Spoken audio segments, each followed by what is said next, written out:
One of the things that most people know about when they hear anything about Christians or Christianity, especially evangelical Christianity, is that we think you need to be born again.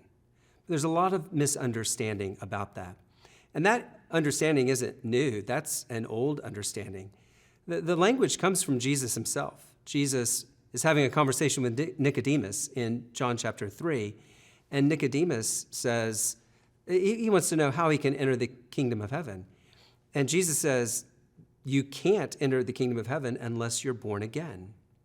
Nicodemus's response is to say, Jesus, you're crazy. I can't do that. How could God ask me to do something that I can't do and make that the requirement for getting into the kingdom of God, for getting into heaven?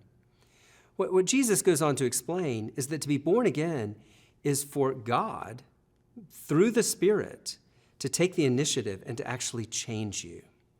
Being born again is not a decision that I make. It's not the result of something that I did. Being born again is the result of what God does when he causes a person's heart to be changed from hard and opposed to God to now soft and open to God. The scriptures use a lot of different images to talk about this.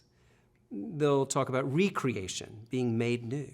They'll talk about being born again. They'll talk about transformation, being given a new nature.